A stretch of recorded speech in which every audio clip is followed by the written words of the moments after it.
Bro, unaweza kuamini Arsenal na wao wanamtaka Marc Guehi. Imagine hao jamaa na ukuta tunaosema wana ukuta mzuri, bado wameingia kwenye mbio za kumtaka Marc Guehi. Arsenal. Nyie mna mpango gani? Like, you guys, what are you planning? Mnataka kupika bomu, mnapika nini? Bro, wana Timba, wana Saliba, wana Gabrieli, wana sijui Calafiori. Unataja hawa mabeki ambao wameonyesha ukuta wao uko very solid this season.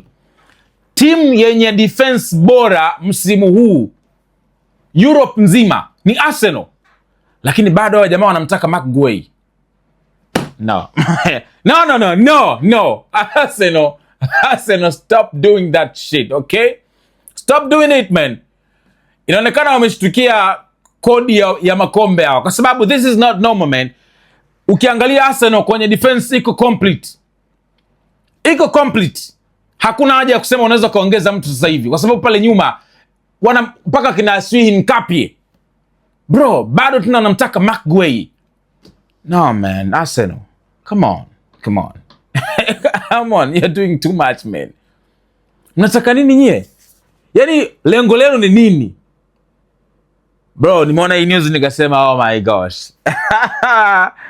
Na huyu Marc Guehi hakawii kubadili dili ya ngani, gia ngani, kwa sababu upepo sasa hivi kama unaenda kwa Arsenal hivi. Arsenal kama kombe linanukia hivi.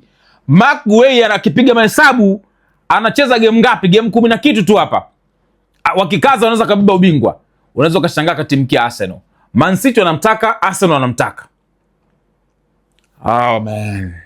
Arsenal. Anyway. Wanasema hivi, defense bora itakupatia makombe.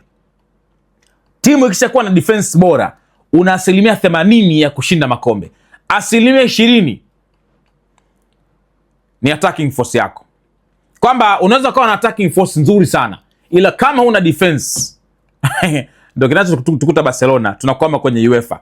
Ile game na Inter Milan, kama tungekuwa na defense nzuri tusingetolewa msimu uliopita. Kwa hiyo ukishakuwa na defense nzuri, tayari umeshajihakikishia 80% kubwa sana ya kushinda makombe. Hiyo ni kodi ambayo Arsenal wameishtukia. Na ndio maana sasa hivi wanapambana sana kuongeza ma defenders. Yaani defenders wote wakali wawe Arsenal. Oh my gosh, we are finished.